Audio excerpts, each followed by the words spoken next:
Tercera parte. El guardián del umbral. Espíritus errabundos.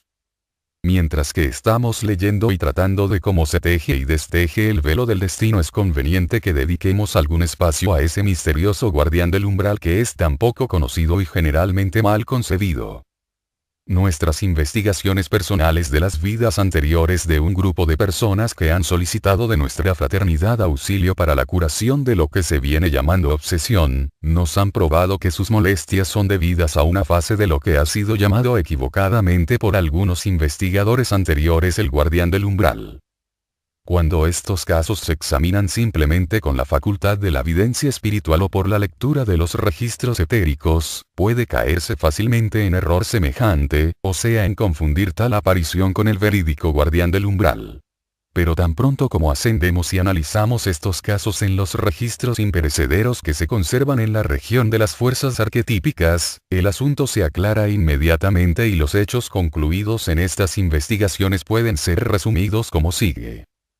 En el momento de la muerte, cuando el átomo simiente del corazón, que contiene todas las experiencias de la vida que acaba de terminar en imágenes panorámicas, se rompe, el espíritu abandona su cuerpo físico llevándose los vehículos más sutiles. Entonces flota sobre su cuerpo denso que ahora está muerto, según decimos nosotros, durante un tiempo variable que oscila entre varias horas hasta 3 días y medio.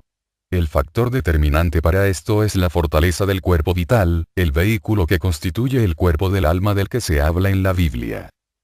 Entonces se desarrolla una reproducción pictórica de la vida, una visión panorámica en orden inverso, de la muerte al nacimiento, y las imágenes grabadas se imprimen sobre el cuerpo de deseos a través del medio del éter reflector de este cuerpo vital.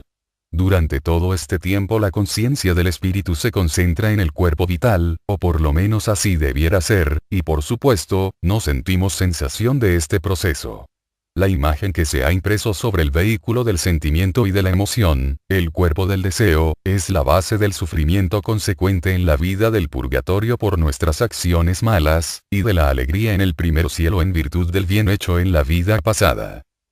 Estos fueron los puntos principales que el autor ha podido observar personalmente acerca de la muerte, en la época en que primeramente se le dieron a conocer las enseñanzas y cuando fue llevado, con ayuda del maestro, a presenciar las reproducciones panorámicas de la vida cuando las personas observadas estaban pasando por la puerta de la muerte, pero las investigaciones de los últimos años le han revelado el hecho adicional de que hay otro proceso en acción en esos días tan importantes que siguen a la muerte. Una división se produce en el cuerpo vital semejante a la del proceso de la iniciación. Todo cuanto de este vehículo pueda ser propiamente calificado de alma se une a los vehículos superiores y forma la base de la conciencia en los mundos invisibles después de la muerte. La parte inferior, que ha sido desechada, vuelve al cuerpo físico y flota sobre la tumba en la mayoría de los casos, como ya se ha dicho en el concepto Rosacruz del cosmos. Esta separación del cuerpo vital no es lo mismo en todas las personas, sino que depende de la naturaleza de la vida vivida y el carácter de la persona que está pasando al más allá. En casos extremos esta división varía muchísimo de lo normal.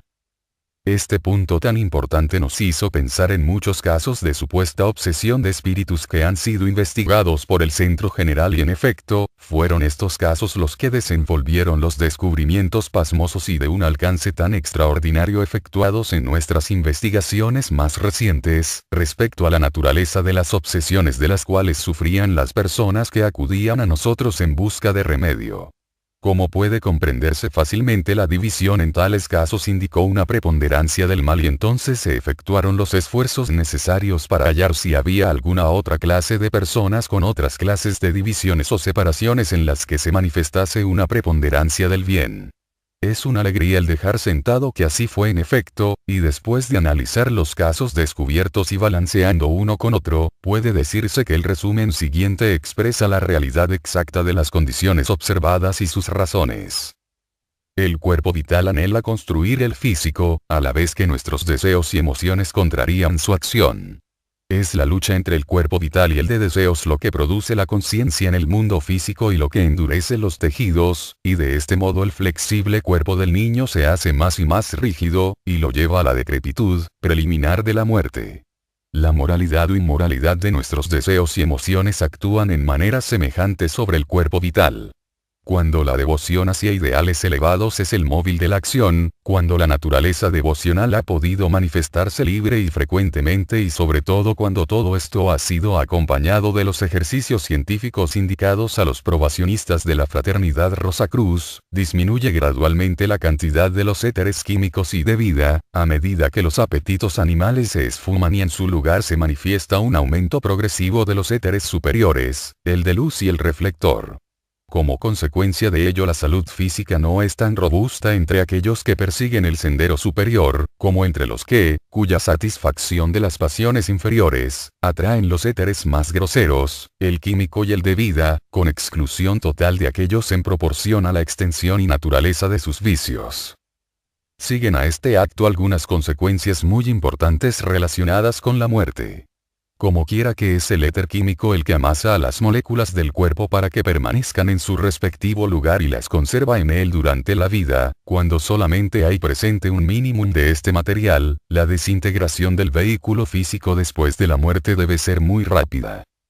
El autor no ha tenido ocasión de comprobar esto porque es muy difícil el encontrar hombres de cualidades espirituales muy elevadas que hayan fallecido recientemente, pero parece que debe ser así por el hecho registrado en la Biblia de que el cuerpo de Cristo no fue hallado en la tumba cuando la gente fue a buscarlo. Como ya tenemos dicho en relación con este asunto, Cristo espiritualizó el cuerpo de Jesús tan altamente, lo hizo tan vibrante que fue casi imposible el poder conservar las partículas en su lugar durante los años de su ministerio. Esto ya era conocido por el autor, por las enseñanzas de los hermanos mayores y por la investigación hecha por él mismo en la memoria de la naturaleza, pero el poder referirse a este asunto al tratar el tema general sobre la muerte y la existencia post-mortem no le fue concedido hasta hace poco. El verdadero guardián del umbral es la compuesta entidad elemental, creada en los planos invisibles por todos los malos pensamientos y obras que no se han transmutado durante el pasado periodo de evolución. Este guardián está custodiando la entrada de los mundos invisibles y desafía nuestro derecho para penetrar en los mismos. Esta entidad debe ser redimida o transmutada en su oportunidad. Por nuestra parte debemos generar equilibrio y fuerza de voluntad suficiente para resistir su encuentro y poder mandar sobre ella, antes de que, conscientemente, podamos penetrar en los mundos suprafísicos. Como ya hemos dicho, el interés de una vida mundanal aumenta la proporción de los dos éteres inferiores del cuerpo vital a expensas de los dos más elevados. Cuando por otra parte, se vive una llamada así, vida pura con orden y sin excesos, la salud durante la vida es más robusta que aquella del aspirante a la vida superior, porque la actitud de la vida del último construye un cuerpo vital compuesto principalmente de los éteres superiores. Este ama el pan de la vida más que el sustento físico y por lo tanto su instrumento se hace más y más delicado, con un sistema nervioso más complejo, condición sensitiva que con mayor propiedad impulsa las cosas del espíritu, pero que es una tarea muy dura desde el punto de vista físico. En la gran mayoría de la humanidad hay una tal preponderancia de egoísmo y un tal deseo de extraer el máximo de la vida desde el punto de vista de la materia, que o bien están los hombres empeñados en tener alejado al lobo de su puesto, o bien se hallan acumulando propiedades y guardándolas, y de ahí que tengan muy pronto tiempo o inclinación para dedicarse a la cultura del alma tan necesaria para el verdadero éxito de la vida. El autor ha tenido frecuentes ocasiones de oírles contender que si ellos pagan al pastor para que estudie la Biblia durante 6 días y para que les dé el séptimo un epítome o resumen de lo que ha estudiado, es todo cuanto debe serles exigido para alcanzar un lugar en el cielo. Los hombres se suman a la iglesia y cumplen con las cosas ordinariamente llamadas nobles y rectas, pero aparte de esto, lo que quieren es pasar bien el rato y divertirse. Por lo tanto hay una tan reducida minoría que persiste en cada vida y la evolución es tan desesperantemente lenta que hasta que uno es capaz de ver el acto de la muerte por sí mismo desde las elevadas regiones del mundo del pensamiento concreto y por así decirlo, mirando hacia abajo, parece que nada se salvará del cuerpo vital. Este vehículo aparentemente vuelve completo al cuerpo físico y flota sobre la tumba para allí desintegrarse simultáneamente con el último. Como una razón comprobada, una parte progresiva se separa hacia los vehículos más elevados y los acompaña hasta el mundo del deseo, donde formará la base de la conciencia tanto en la vida del purgatorio como en la de los cielos, persistiendo generalmente hasta que el hombre entra en el segundo cielo y se une con las fuerzas de la naturaleza en sus esfuerzos para crearse a sí mismo un ambiente nuevo. Por este tiempo ha sido absorbida por el espíritu o casi totalmente, y cualquiera cosa que allí quede de naturaleza material desaparecerá rápidamente. De este modo la personalidad de la vida pasada se ha desvanecido y el espíritu no volverá a encontrarse con ella en las vidas futuras sobre esta tierra. Pero hay algunas personas que son de naturaleza tan perversa que encuentran gozo en una vida brutal de vicio y de prácticas degeneradas, y aun algunas que se complacen en hacer sufrir. Algunas veces cultivan las artes ocultas con propósitos malignos para poder tener mayor dominio y poder sobre sus víctimas. En tales casos sus artes demoníacas, sus prácticas inmorales resultan de un endurecimiento de su cuerpo vital. En casos extremos como los últimos citados, en los que la vida animal ha estado predominante cuando en la vida precedente no ha habido expresión del alma, la división del cuerpo vital de la que hemos hablado antes no puede producirse a la muerte, toda vez que no hay línea divisoria. En tal caso, si el cuerpo vital gravita hacia atrás, hacia su cuerpo denso y allí se desintegra gradualmente, el efecto de una vida muy perversa no tendría tan exageradas consecuencias, pero desgraciadamente existe en tales casos una trabazón tan grande entre los cuerpos vital y de deseos que previene la separación. Hemos visto que cuando un hombre vive casi exclusivamente una vida superior, sus vehículos espirituales se nutren con detrimento de los inferiores. Por el contrario, cuando su conciencia está enfocada en los vehículos groseros, estos se robustecen inmensamente. Debe recordarse que la vida del cuerpo de deseos no se acaba con la partida del espíritu, sino que tiene un residuo de vida y de conciencia. El cuerpo vital es capaz también de sentir las cosas en una medida ligera durante unos pocos días después de la muerte en casos ordinarios, de aquí el sufrimiento causado por embalsamar, autopsias, etc., e inmediatamente después de la muerte. Pero cuando una vida grosera lo ha endurecido y robustecido grandemente, tiene una tenacidad marcada para aferrarse a la vida y hasta la facultad de nutrirse de los vapores de los alimentos y licores. Algunas veces, cual un parásito, chupa y succiona, como si fuera un vampiro, a las gentes con las cuales se pone en contacto. Así, pues, un hombre malo puede vivir invisible entre nosotros durante muchos años y tan en contacto que estará más cerca que las manos o los pies. En este estado es mucho más peligroso que el criminal en cuerpo físico porque tiene medios para imbuir a otras personas a hacer semejantes actos punibles, degenerados y criminales sin que tenga miedo de ser detenido ni castigado por la ley. Semejantes seres son por lo tanto una de las mayores amenazas imaginables para la sociedad. Ellos tienen la culpa de haber entrado muchos en cárceles, de haber disuelto muchos hogares y de haber causado una cantidad increíble de amarguras y de desgracias. Ellos siempre abandonan a sus víctimas cuando éstas han caído bajo la mano de la justicia, regocijándose en el dolor y el desastre, constituyendo esto una parte de su esquema diabólico.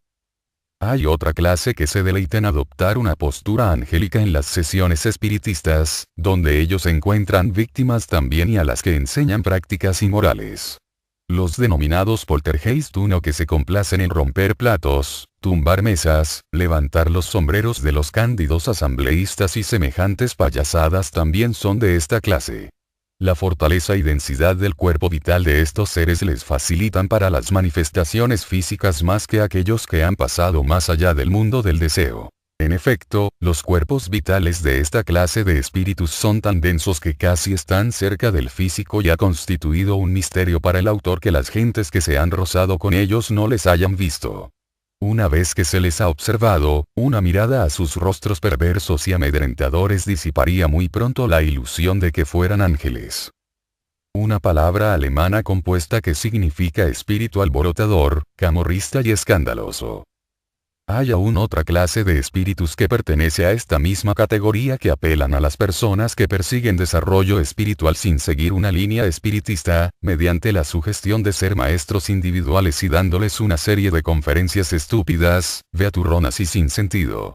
También juegan con la credulidad de sus víctimas de una manera casi increíble y aun cuando guarden sus intenciones secretas durante años, algún día u otro se mostrarán con su verdadera fisonomía. Por consiguiente, no se repetirá nunca lo suficiente el que no se debe aceptar de nadie, ya sea visible o invisible, enseñanzas que no se amoldan aunque sea en el grado más sutil y tenue a su concepción más elevada de la ética y moral. Es muy peligroso el confiarse absolutamente a las gentes en este mundo y hacerlas partícipes de nuestro fuero interno. Por nuestra parte sabemos esto por experiencia y obramos en consecuencia. Debemos, naturalmente, ser más cuidadosos y precavidos cuando la cuestión llega a los asuntos del alma y no confiar tan importante materia como es nuestro bienestar espiritual en las manos de alguno que al menos no podamos verle y obrar en armonía. Hay muchos espíritus, por supuesto, que no tienen el ingenio para hacer un gran mal a sus víctimas y quienes solamente se contentan con andar alrededor de la nariz durante años y años sin resultados particularmente nefastos. Pero la confianza propia es la virtud más esencial que debe ser cultivada por nosotros en este estado de nuestra evolución. La máxima mística de si eres Cristo ayúdate está resonando constantemente en los oídos de todos aquellos que anhelaban seguir y hallar el sendero recto. De aquí que nosotros debamos guiarnos a nosotros mismos sin miedo o sin favores de ningún espíritu.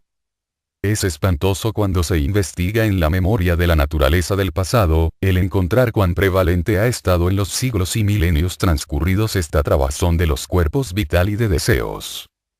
Comprendemos muy bien, como es natural, en una forma abstracta, que cuanto más atrás en la historia de los hombres vamos, más salvajes les encontramos, pero en nuestros propios tiempos históricos este salvajismo ha sido tan común y tan brutal que este poder fue la medida del derecho absoluto y sin discusión, y fue, por decirlo del modo más favorable, una cosa chocante para el juicio del autor.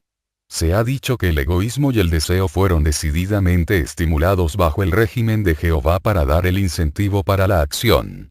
Esto con el transcurso del tiempo endureció de tal modo el cuerpo de deseos que cuando llegó el advenimiento de Cristo, no existía casi idea de la vida celestial entre la humanidad del día. Pero el autor, personalmente, no comprendía lo que este hecho significaba hasta que empezó las investigaciones sobre el velo del destino. Aquellos hombres tampoco se contentaban con hacer cuanto mal podían y entonces marcharse, sino que tenían que matar sus caballos de guerra, poner sus armas en un rincón y hacer todo lo que fuera posible para conservarlas allí, porque el éter de tales cosas que le habían pertenecido durante la vida tenía una gran atracción para ellos y fue un medio más para conservarles dentro de la esfera terrestre. Todo esto les hacía rondar, pues efectivamente rondaban sus castillos durante años y años, y como es consiguiente no eran solo los ricos de la clase de guerreros, sino también otros. En caso de riñas sangrientas en las que se mataban a personas, los fantasmas incitaban a sus familiares para que les vengasen y permanecían a su lado y les ayudaban para llevar a cabo los hechos de sangre. De esta forma se perpetuaba la maldad y se conservaba el mundo en una agitación de sangre y lucha, no habiéndose disipado totalmente estas condiciones en lo que nosotros llamamos días modernos. Cuando muere una persona que ha mantenido la maldad y el odio en su corazón, estos sentimientos entrelazan los cuerpos de deseos y vital convirtiéndola en una muy seria amenaza para la sociedad. Cosa que no puede imaginarse cualquiera que no haya investigado y comprobado este asunto. Por lo tanto, y aunque no hubiese otras razones para ello, debería abolirse la pena capital con objeto de que no mantengamos sobre nuestra sociedad esos caracteres tan peligrosos que puedan incitar a los hombres de moral débil o pervertida a ejecutar sus viles sugestiones. Unos investigadores anteriores el guardián del umbral. Cuando estos casos se examinan simplemente con la facultad de la evidencia espiritual o por la lectura de los registros etéricos, puede caerse fácilmente en error semejante, o sea en confundir tal aparición con el verídico guardián del umbral. Pero tan pronto como ascendemos y analizamos estos casos en los registros imperecederos que se conservan en la región de las fuerzas arquetípicas, el asunto se aclara inmediatamente y los hechos concluidos en estas investigaciones pueden ser resumidos como sigue. En el momento de la muerte cuando el anorámica en orden inverso, de la muerte al nacimiento, y las imágenes grabadas se imprimen sobre el cuerpo de deseos a través del medio del éter reflector de este cuerpo vital. Durante todo este tiempo la conciencia del espíritu se concentra en el cuerpo vital, o por lo menos así debiera ser, y por supuesto, no sentimos sensación de este proceso. La imagen que se ha impreso sobre el vehículo del sentimiento y de la emoción, el cuerpo del deseo, es la base del sufrimiento consecuente en la vida del purgatorio por nuestras acciones malas, y de la alegría en el primer cielo en virtud del bien hecho en la vida pasada. Átomo simiente del corazón, que contiene todas las experiencias de la vida que acaba de terminar en imágenes panorámicas se rompe, el espíritu abandona su cuerpo físico llevándose los vehículos más sutiles. Entonces flota sobre su cuerpo denso que ahora está muerto, según decimos nosotros, durante un tiempo variable que oscila entre varias horas hasta 3 días y medio. El factor determinante para esto es la fortaleza del cuerpo vital, el vehículo que constituye el cuerpo del alma del que se habla en la Biblia. Entonces se desarrolla una reproducción pictórica de la vida, una visión para... Tercera parte. El guardián del umbral. Espíritus errabundos. Mientras que estamos leyendo y tratando de cómo se teje y desteje el velo del destino, es conveniente que dediquemos algún espacio a ese misterioso guardián del umbral que es tan poco conocido y generalmente mal concebido.